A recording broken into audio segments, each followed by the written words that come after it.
as a professional? Mhm. Um,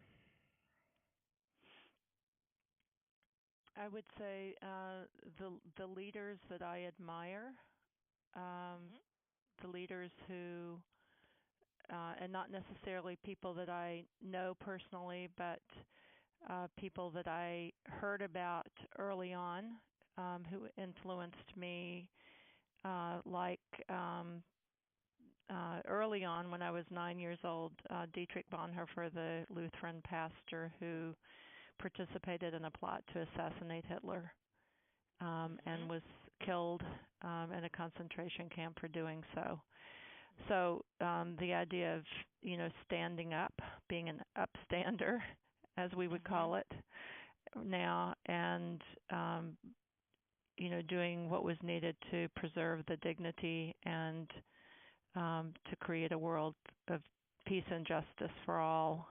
That's the kind of leader that has always attracted me. Mhm. Um, Mhm. and uh, fast forward from that to a conversation I had when I was a sophomore in college with a woman who founded a community called Imshausen, and Called, sorry, her, excuse called, me, what was it Imshausen, called? yeah, M1000. Okay. Imshausen, Imshausen.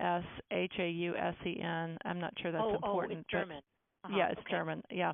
Anyway, founded a community in Germany who who used the phrase "women have a special place of women have a special role of healing in the world," and Mm. that also made an impression on me.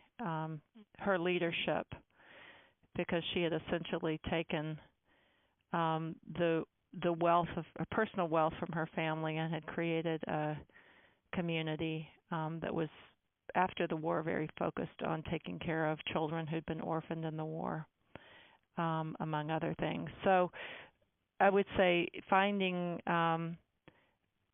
or watching for leaders that I could admire for their willingness to go against the grain, and stand up and make a difference. And um, so, I've always, and my work today is about equipping leaders like that, trying to Mhm. create leaders like that, shape and form leaders who can do that. Um, and I wrote a book, God's Troublemakers, How Women of Faith Are Mhm. Changing the World, and that was Mhm. similarly looking, collecting and looking at the qualities and characteristics of leaders, who were standing out, standing up, and going against the grain of what other people were doing, and making a difference, changing the world. Mhm. Mhm. And I'm just so, curious. How did? Sorry. Go ahead. yeah, so that's so I think influenced by I'm a watcher of people, Mhm. and um, and a collector of leaders and people who are doing courageous things, who are exercising moral courage Mhm. and shaping Mhm. the future of the world. Mhm. And so they influence me. Mhm. And my parents certainly influenced me. I grew up in Louisville, Kentucky, and my father taught Hebrew scriptures and Hebrew in a Presbyterian seminary, and I marched with them in civil rights marches as a child, and learned that you make the road by walking, is what we might say today, and that you work together to do the work of justice, and faith has something to do with it. Mhm. Mhm. Mhm. Which, of course, was very much with me during the Women's March of late. Yes. Yes. I marched in Los uh, Angeles. uh, Although I'm here in New York, but I was happened yeah, to be in Los. Angeles. Yeah, yeah. It was Well, I amazing. was in D.C. Yes, it was. We had 2 buses from Auburn, so it was great. It Excellent. was great. It took me back. To Yeah. my very young years. I guess my another influence that I just have to add is my maternal grandfather, who in my mother grew up in North Carolina, in rural North Carolina, and my grandfather um, uh, led an initiative to found the only high school for African Americans Wow. in the county, and was harassed by the Klan for doing so. And he, my mother remembers being awakened as a child and to the sound of horse hoofbeats coming up the road, and with Klansmen on horseback, robed with torches burning, encircling their house. Wow. And her father, my grandfather, going out on the porch and just standing there, watching, and knowing that these were his neighbors, and probably the people that he went to church with on Sunday morning. Mhm. So that was very influential, and that was actually a hidden story. It took my daughter to pull that out of my mother. It's a story I had never heard. She had never really talked about it. So, it was one of those hidden stories that sometimes parents don't like to talk about. And of course, I'm sure it was, traumatic as a child to experience that. Sure. So all of this is part of the DNA. In other words, mine. Yes. This hunger to change the world, to heal and repair the world. So just my mother's, my grandmother's family on my mother's side is from Louisville. Oh, no kidding. And we happen to be Jewish. And I guess he would be my great grandfather, Rabbi Joseph Rauch, R-A-U-C-H, was quite an influential figure in the Jewish community in Louisville. Okay. In fact, an observatory on the old campus of the university is named for him. Okay. Oh, this is fascinating. So, and my colleague here, Paul Brandeis Rauschenbusch, Louis Brandeis was a Louisvillian. Do you know that? I may have known the that. Supreme Court Justice. Yeah, anyway, of course. I know the law school, the law school is named for him. So he might have known your great-grandfather, probably. Or maybe. Interesting. Very interesting. And the Jewish community, so our closest neighbors were next door, and they were Max and Ruth Goldberg, and they were the beginning of my passion and commitment to multi-faith engagement. And they shared our lives completely. I went to Shabbat services with them at synagogue. They came to church sometimes with us. We shared every important occasion and meal. I make her brisket recipe. So I mean, yeah. So So anyway,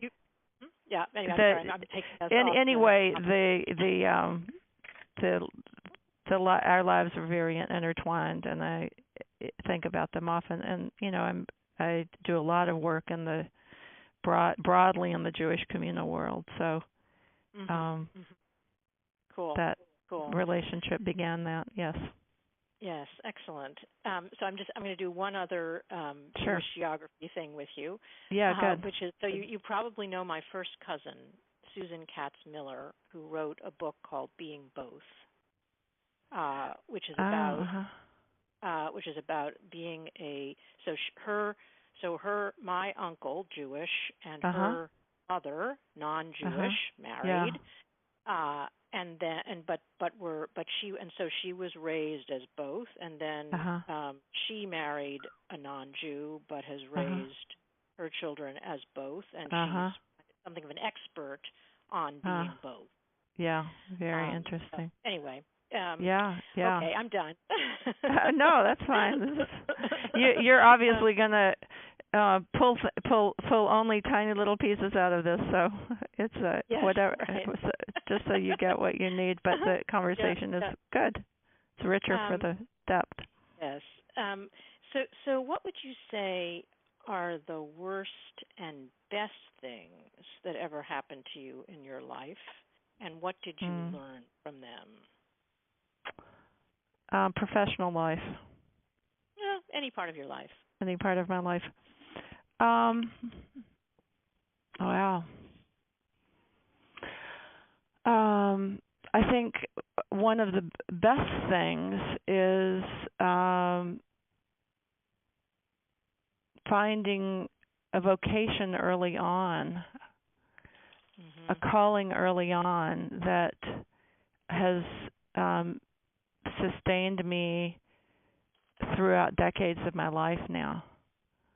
And I thought I was going into medicine from age 13 to about 19. I was absolutely, completely headed to medicine and worked in a cardiologist's office of a multi-person practice every chance I got when I was in high school and in early college, and then decided I couldn't, pre-med, when you go to college at that point, they gave you a piece of paper that had every grid of the next 4 years, filled in, except for a couple that you could choose, with all of the pre-med requirements. And I literally looked at the piece of paper and had a visceral reaction that I couldn't put myself into the little boxes. And so I switched majors, and I had lived in Germany. That was the Dietrich Bonhoeffer connection and the Holocaust history connection when I was 9 years old, because my father was a professor. And so I sort of went back to the German stuff, and so I ended up majoring in German and had a reconnection.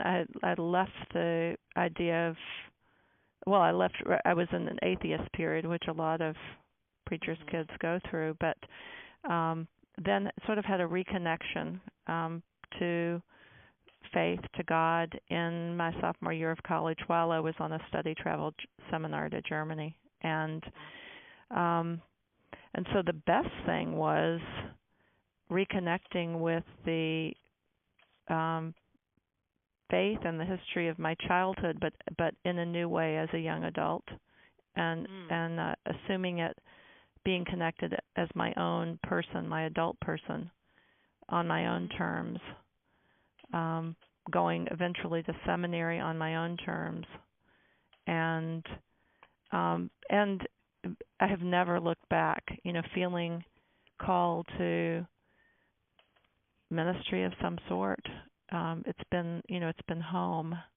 And so I think the best thing that's happened to me is to be called to work that I really love, right, to this very moment. It hasn't, always been perfect, but it's been a complete gift. And to feel like you're a part of the age that you're living in, and that you're influencing and making a difference, not only in the lives of individuals, but also in the future of the world, really, on some level, without being too grandiose. Right. And the worst thing?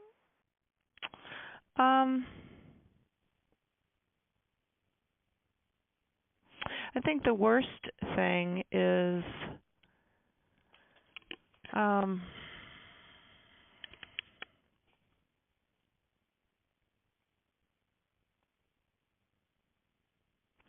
feeling that, I mean, at this many years into a career, I was ordained in 1982.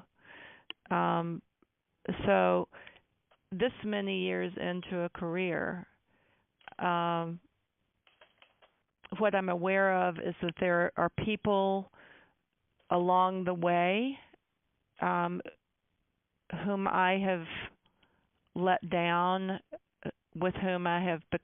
from whom I have become estranged, people who have worked with me, for me, relationships that didn't work institutionally or personally, and I think it's one of the hazards of running an institution, for example, and it's inevitable in one's personal life. It's inevitable as the head of an institution.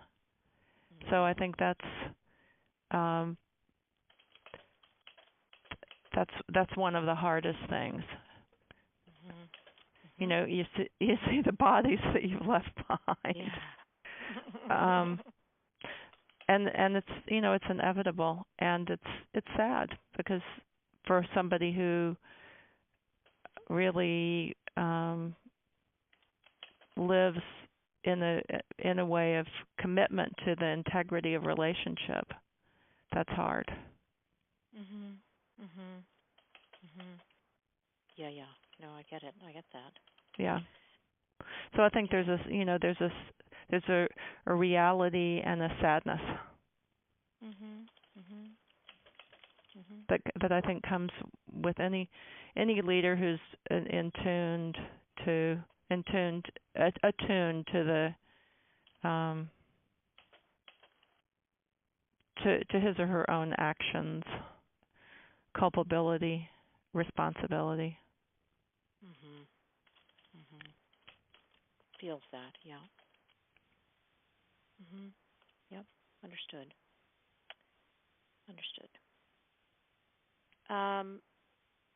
So, what is keeping you up at night?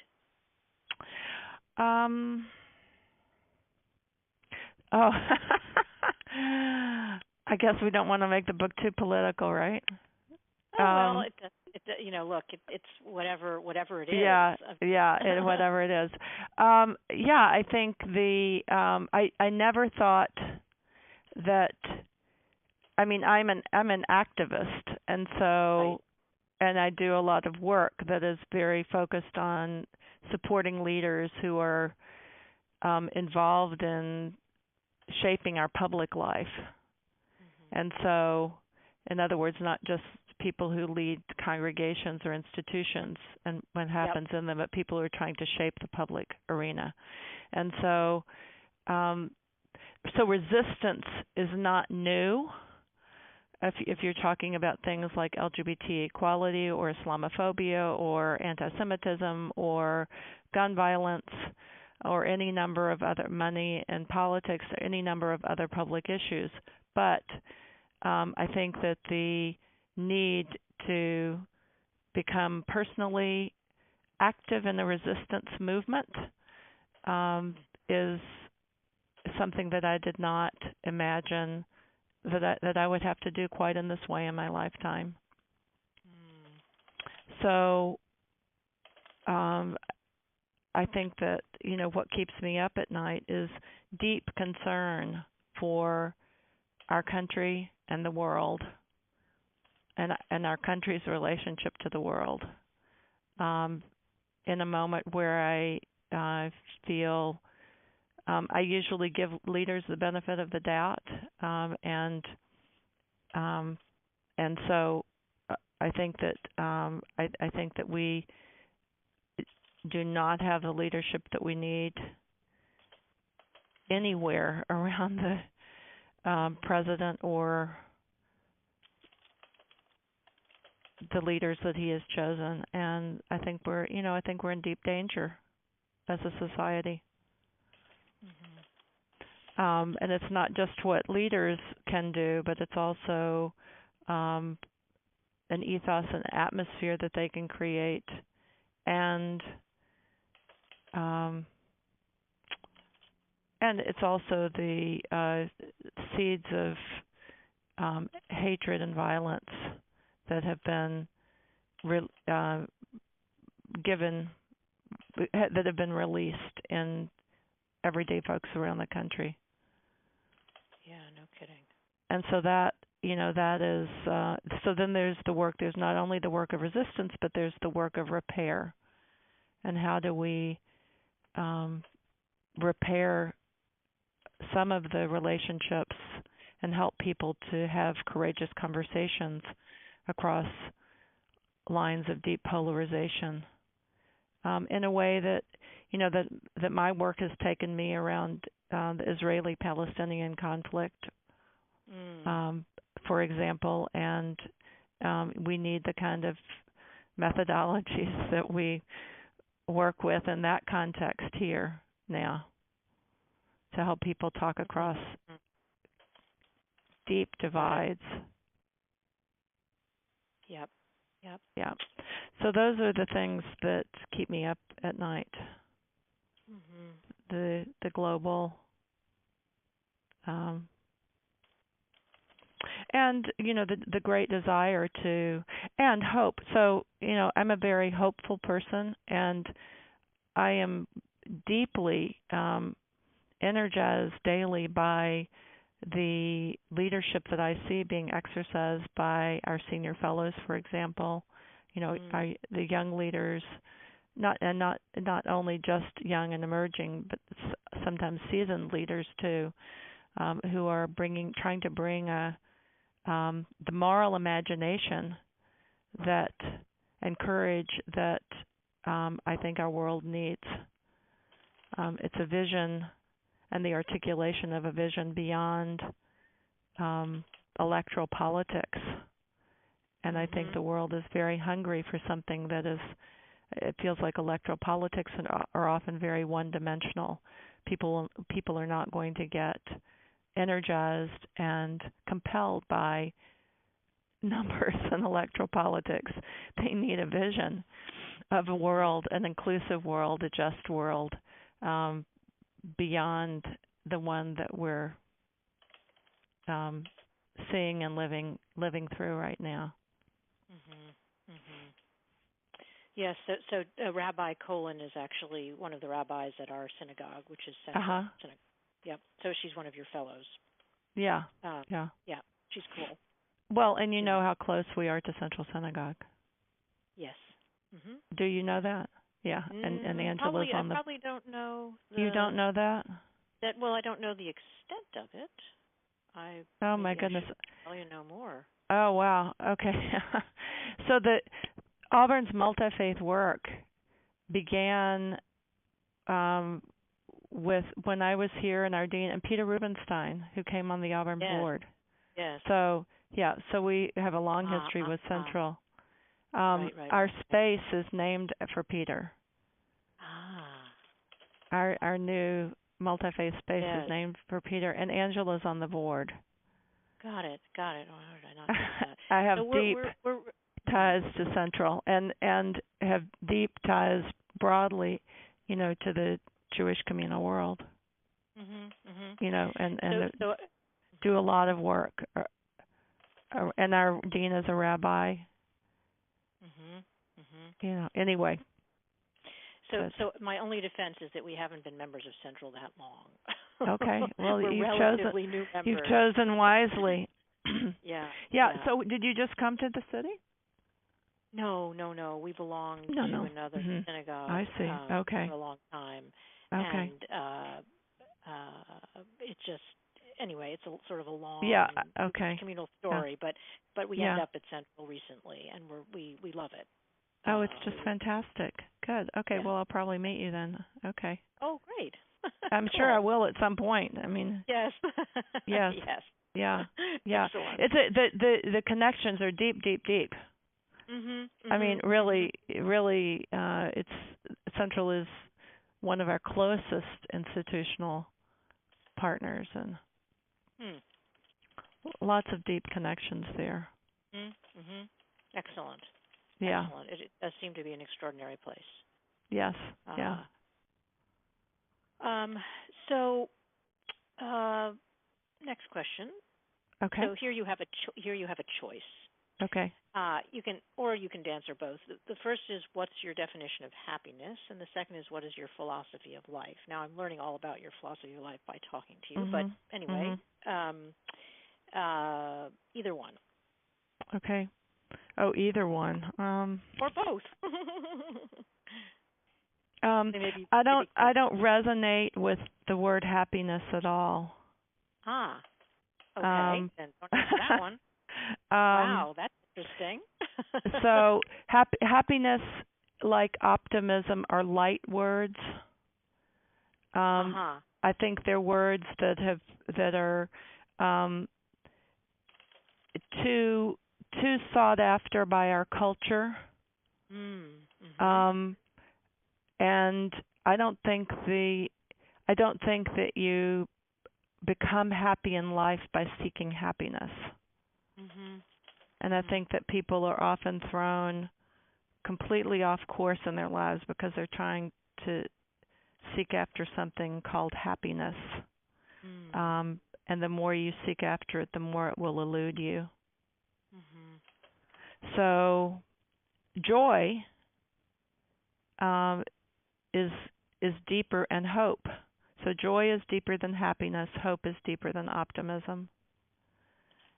And for me, both are connected to something beyond oneself.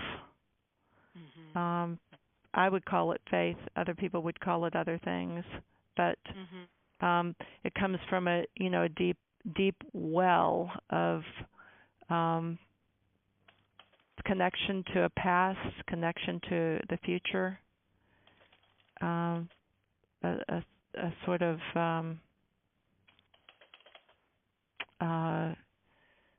connection often to serving others, to being in relationship.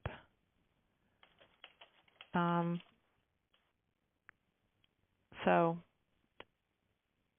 and it's not disconnected from the idea of a philosophy of life, because my philosophy of life is that we're all here to serve other people and to heal and repair the world and create a world of human dignity for all of God's children.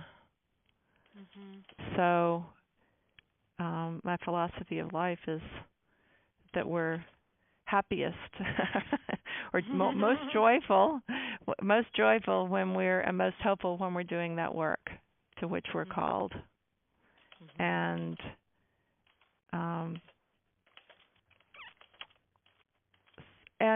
that we're all given gifts and power to use to the fullest, to our fullest ability, and I think using one's power well, whatever power you have, is a high goal. It's the highest goal. Oh, that's beautiful, I have to say.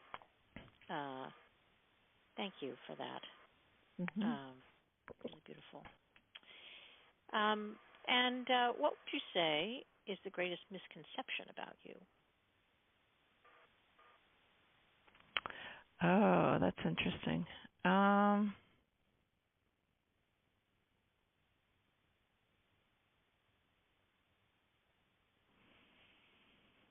Wow.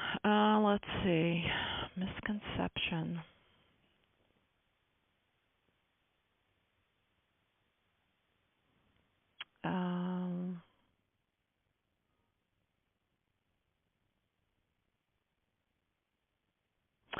I don't feel like people have many misconceptions. I was going to say, you seem very, what I would call WYSIWYG. What you see is what you get.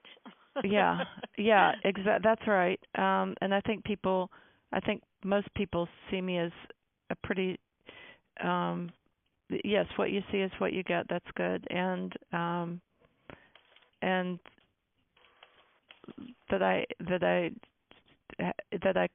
I'm an authentic person.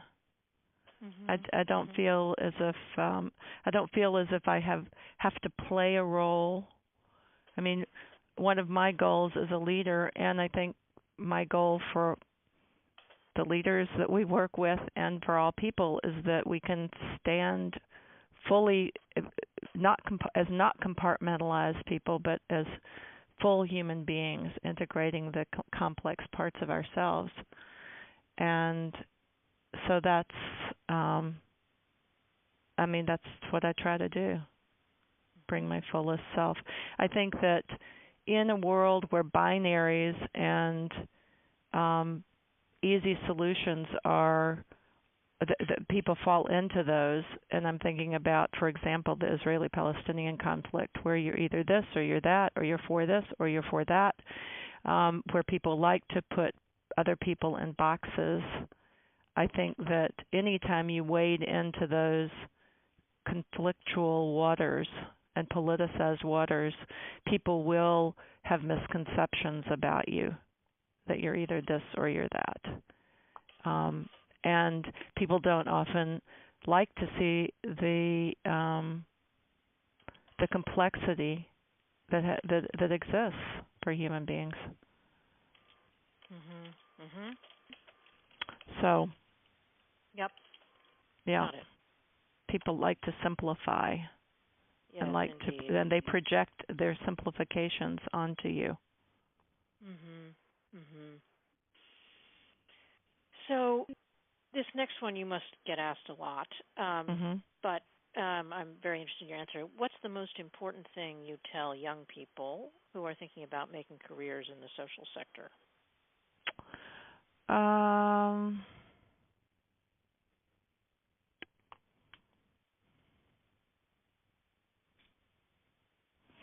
That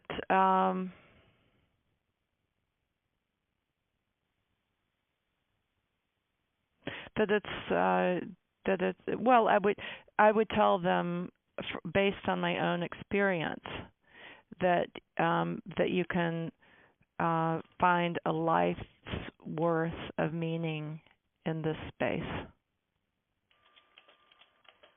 Mm-hmm. Meaning and purpose. Mm-hmm. And that you can really make a difference in shaping, the future of the planet.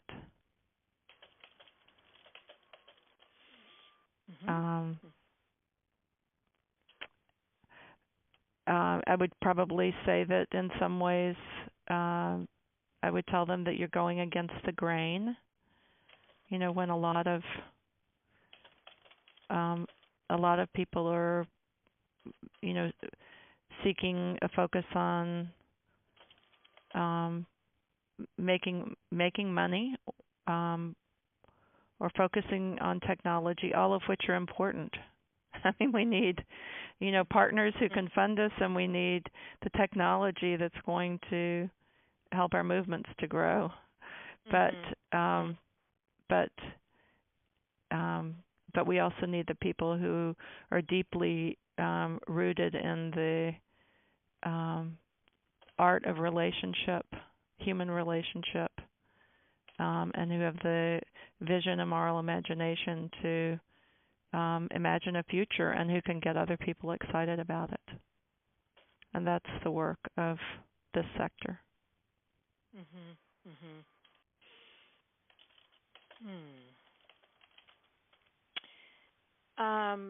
So you must also be thinking about this a lot. What new opportunities do you see for Auburn in the coming years? Call it 5 years, call it. Well, Auburn is almost 200 years old. We'll be 200 in 2018. And my work as president over the last 9 years now has been to take an institution that has had many different programs, and to try to create a coherent whole, where we're equipping leaders to do the work of justice. So we've been through a lot of change. I think that the new opportunity is to live into this moment. It feels as if we've been doing amazing work, and we're using the phrase that actually comes from the book of Esther, for such a time as this. Perhaps you've been called for such a time as this. Do you know the story of Esther? Of course. Yeah, of course. So, when she is told, perhaps you've come to this position for such a time as this, I think that what we're saying for Auburn is perhaps you've come all this journey, 200 years of journey, for such a time as this. And where our mission right now to equip the leaders who will, and to shape and form the leaders that will help to bring us to a more hopeful place. That's the work that we have to do. I think that the opportunity now is to create, and we're feeling this, there are many opportunities for new partnerships. I think that I think that we have always been, but I think everybody is seeing the need now for, there's a lot of porousness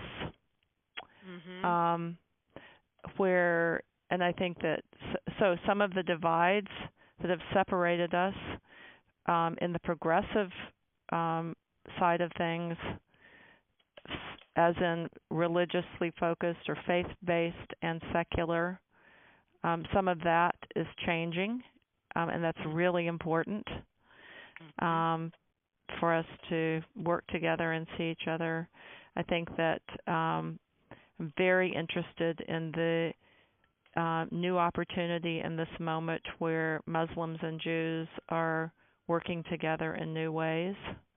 And, we're involved in some of that.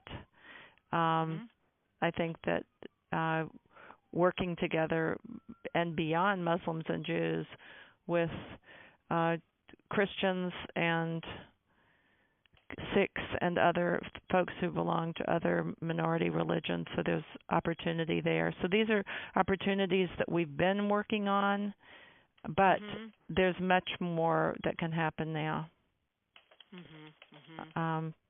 Partly because many of these groups feel under siege right now. Yes. And I think I think the opportunity also is for America to live into its fullest identity as a pluralistic nation. As a nation of inclusion, as a nation that really does believe and understand deeply what religious freedom is about. And what human dignity is about. I mean, all of the things that we espouse in our Constitution and founding documents, and that we haven't fully lived into them and reinterpreted them for this moment. And I think this is the moment now when we can do this, when we can fully claim it. And there may be people who are activated enough now to actually do this work together. And we have to make it compelling enough so that enough people will come along with us. And I think we can do that too.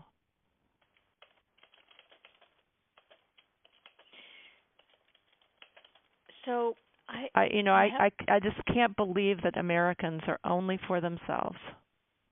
No.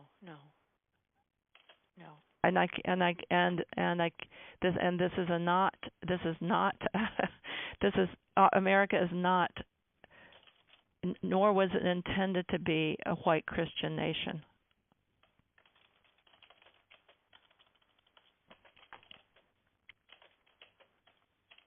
No.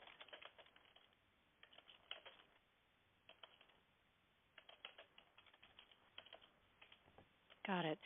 So I wonder, this what you said about the opportunities for working together and working across organizational lines, and actually sparked another question for me. Mm-hmm. So, are you familiar with Henry Timms, who runs the 92nd Street Yes. Y?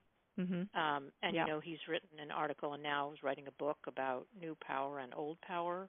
And the sort of old power, top-down, paternalistic, you know, traditional institutions, and new power, sort of, you know, aided by technology, reaching out across the internet and linking people and social movements and what have you. And so I've been sort of puzzling about that, and I was actually writing about it this morning. And I wonder, because there is, so what Henry is saying, we actually interviewed Henry. What he's saying is that, you know, you need, you know, new power is wonderful, right? But you still need some institutional expertise and, you know, backing that up, right? Sure. And there's but there's a struggle now, you know, like, you know, Thomas Campbell, this is a different sphere, but Thomas Campbell just resigned as the head of the Metropolitan Museum, I know. right? Yeah. And he was trying to sort of pull the Met into the era of new power and fail. Right? So, and they have huge budget deficits. Right? Now, one can argue that he was not a good manager, and, you know, God knows what really happened, right? But I wonder what you what your take on that is. So, so I think that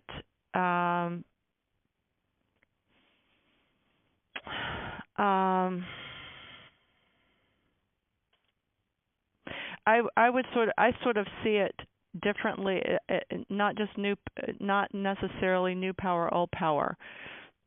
I see movements and institutions and the relationship of each to the other. Yes. And we need both. We need the energies of movements that are more flexible and more focused on relationships and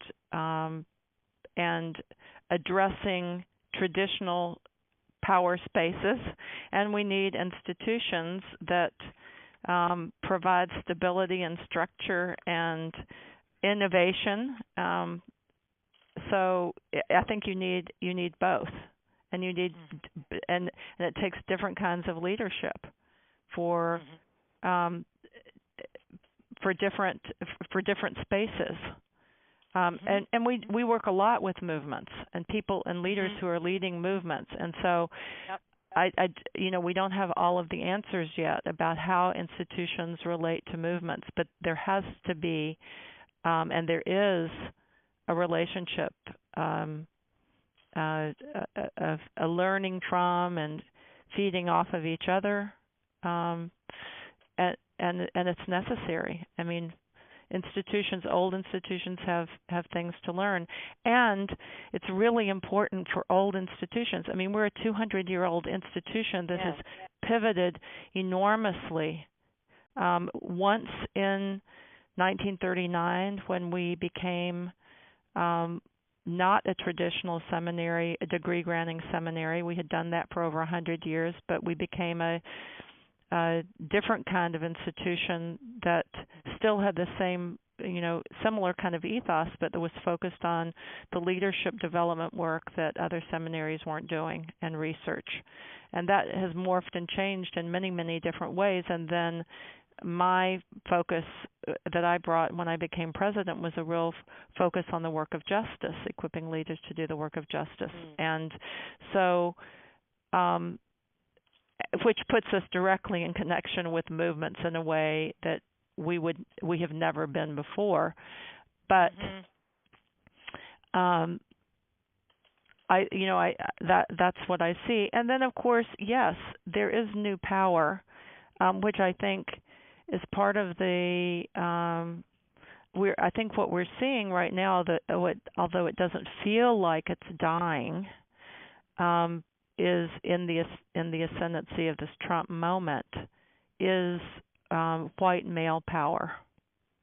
that traditional male power that will recede. Well, it has to, just demographically, right? It has to demographically, but it has to because the future of the world depends on it.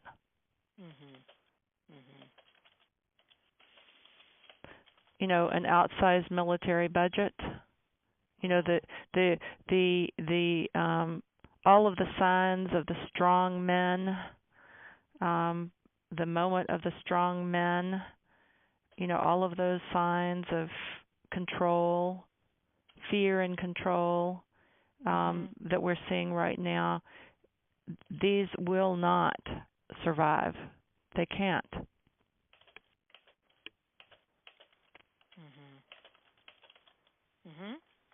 So,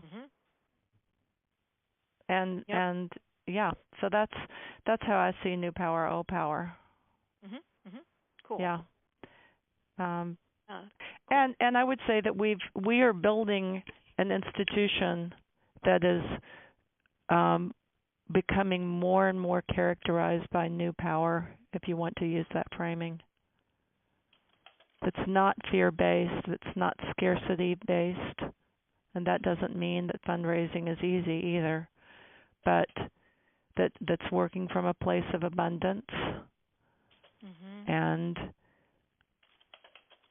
our values, you know, we believe in a world where difference is celebrated, abundance is shared, and people are hopeful, working together for a future better than today. I mean, that's Auburn's language.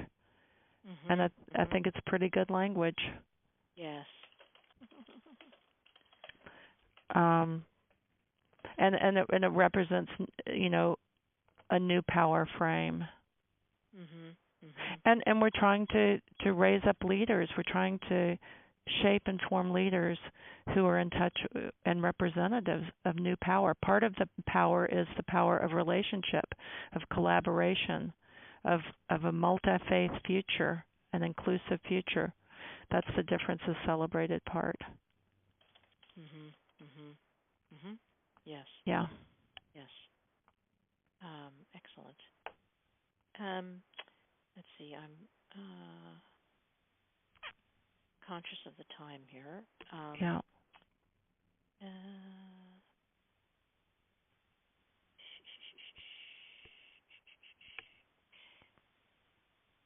So if there were one thing, so I'm skipping here, but if there were one thing you could say to your colleagues who are leading grant-making institutions, we were just talking about fundraising.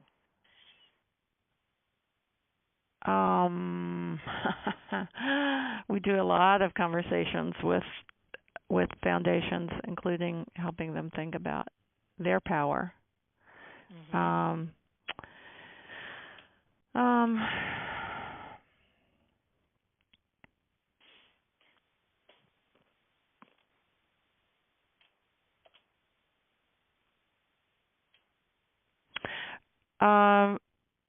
I would say, I mean, and I'm speaking particularly from my perspective now,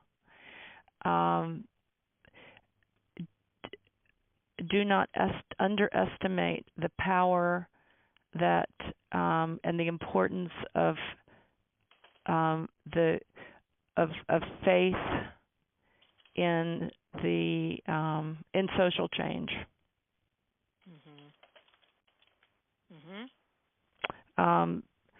You know, people often see religion as a problem, and religion often, or faith-rooted folks are often part of the solution.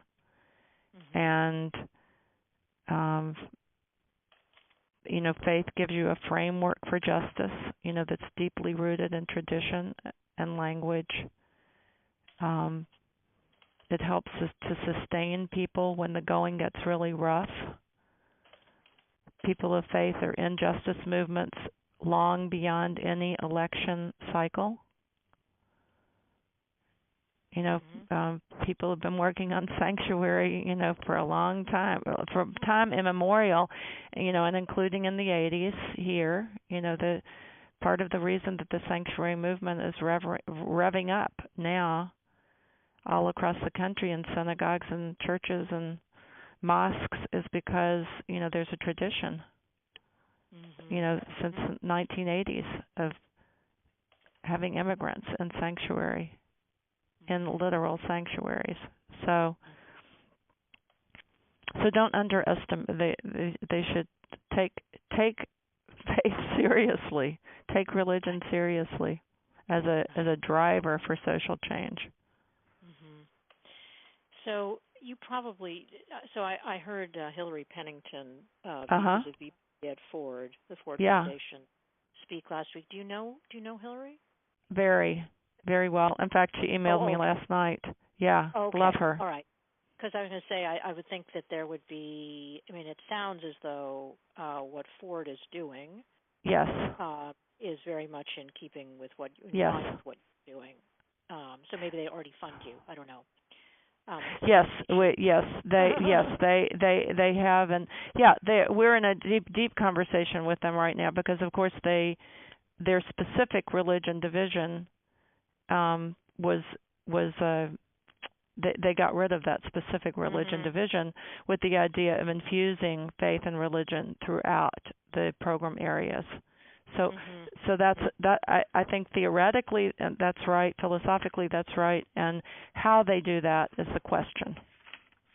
Right. Particularly when some program officers are more receptive to the point that I'm making than others. Some people are receptive, and some people would rather get rid of religion, which I completely understand. But so it's why we focus so much on raising the voice of progressive religion and trying to help give people a feel for what that looks like. And then there are the other things that you'd always say, which is take risks, be innovative. Work together.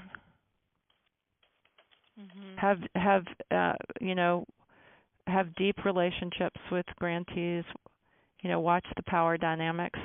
And I would say, from my perspective, we love our. It's not just because they're funders, but we have really deep relationships with a lot of our funders because they're a wonderful, wonderful program officers and heads of foundations who are willing to be in deep relationship, and it means everything, particularly now. Because it's such a hard moment. Yes. Having those relationships is just so important, and feeling like you've got the backing of of foundations and funders to do hard things, to take, for institutions like Auburn to take big risks. You have to feel like somebody's with you. Yes. And we do. So, right. Yeah. Good. Yeah. Most of the time. Most of the time. Sure. Yeah. Sure. Yeah.